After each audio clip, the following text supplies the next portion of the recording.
अस्सलामुअलैकुम to my all YouTube family members. सबसे पहले तो अपने तमाम देखने वालों को कहती हूँ खुशामदीद। इस दुआ के साथ कि हमारा हर आने वाला दिन खुशियों भरा, हंसता मुस्कुराता, अमन और सलामती के साथ गुजरे। आमीन सुम्मा आमीन। और कर लेते हैं आज के व्लॉग का आगाज। आज के व्लॉग का आगाज जनाब सबसे पहले सुबह सवेरे की रूटीन यानी नाश्ता टाइम। वो कहते हैं ना, सबसे पहले पेट पूजा फिर काम दूजा। आज की पेट पूजा हमने थोड़ी वो कहते हैं ना डिफरेंट सी टाइप के ब्रेकफास्ट से की है। आज का हमारा नाश्ता था मिस्सी रोटी ऑमलेट। हाँ जी, मिस्सी रोटी ऑमलेट के देख रहे हैं।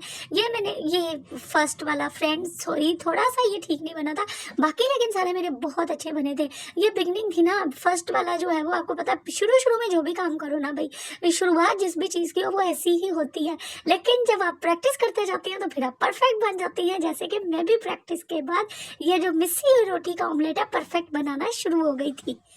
और मिस्सी रोटी का थोड़ा सा आप लोगों को बता दूं, गंदम का आटा होता है, गंदम के आटे के साथ बेसन, और बेसन में हम लोग नमक मिर्च हरा धनिया जीरा डाल के और अजवाइन डालना चाहे आप लोग तो आपकी मर्जी है, वो सब डालकर तो उसको जो है वो अच्छे से आटे जैसे रोटी का आटा गूंथते हैं, गूंथ के रख लेते हैं और फिर मिस्सी रोटी रेडी होती है।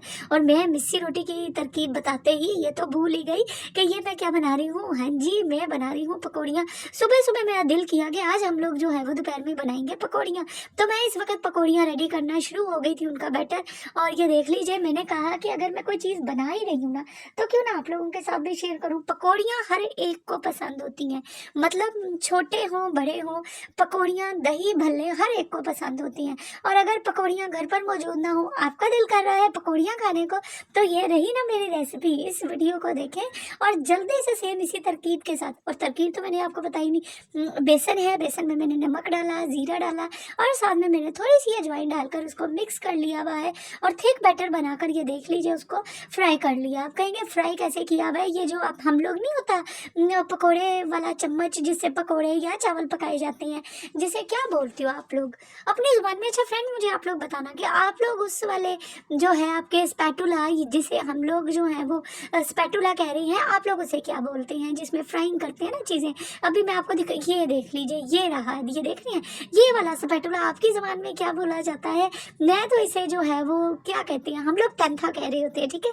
तो मैंने तेंथे के ऊपर ही ये डालकर बैटर और अच्छी सी ये पकौड़ियाँ देख लीजिए बना ली, और बहुत मज़ेदार और बहुत ही क्रिस्पी और टेस्टी बनी। हाँ, ये ज़रूर रखना है आंच तेज़ पर नहीं कभी भी इनको फ्राई कीजिएगा। आंच तेज़ पर फ्राई करेंगे ना तो फिर ख़राब हो जाएंगी। तो चल, और यहाँ पर मैंने भाभी की हेल्प ले ली थी क्योंकि मुझे पढ़नी थी नमाज, और उनसे मैंने ये कहा था कि आप बाकी का जो है ना बैटर वो रेडी कर लीजिए।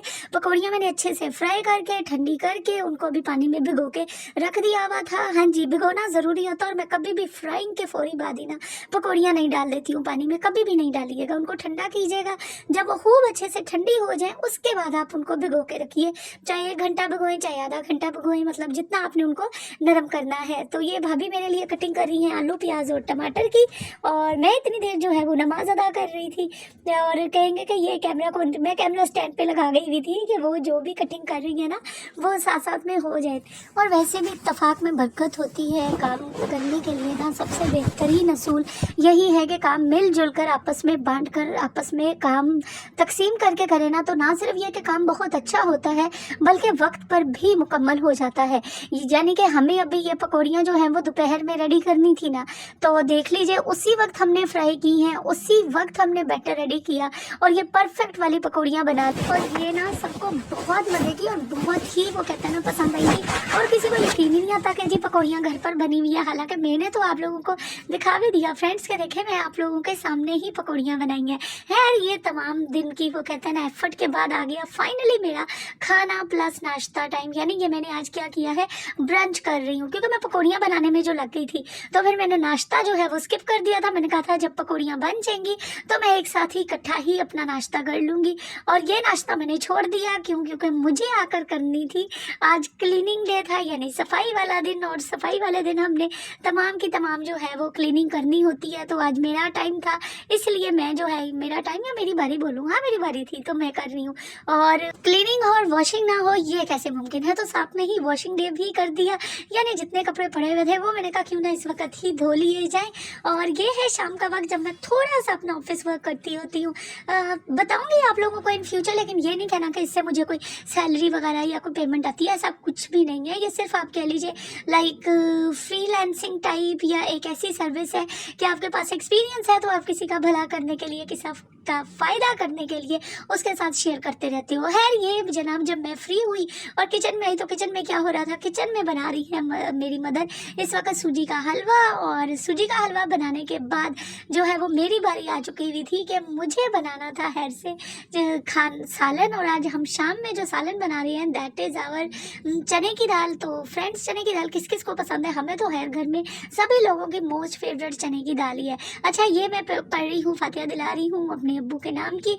और फातिहा दिलाते हुए मुझे थोड़ा सा टाइम ज़्यादा हो गया तो मैंने पता है क्या कर दी थी गड़बड़, दाल जो है वो नीचे लग गई, यानी प्रेशर बंद ही करना भूल गई।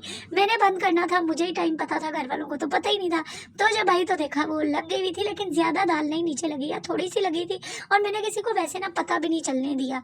तो खैर ये हो रहा है मेरा इस वक्त डिनर टाइम। और डिनर टाइम के साथ ही आप लोगों से लेती हूँ बस इतना। दुआओं में याद रखिए अल्लाह पाक हम सबको सेहत और सलामती वाली ज़िंदगी दे, और मेरे लिए भी कि अल्लाह पाक मेरी जो आजमाइशें हों उनको भी दूर करें और मुझ पर भी अपना फजल करें। ये अल्लाह के घर से आया तोहफा दोस्तों, ये भी आप लोगों के साथ मैंने कहा क्यों ना शेयर कर लूँ, क्योंकि मेरी फैमिली तो अब आप लोग ही हैं जिनसे मैं हर बात करती हूँ।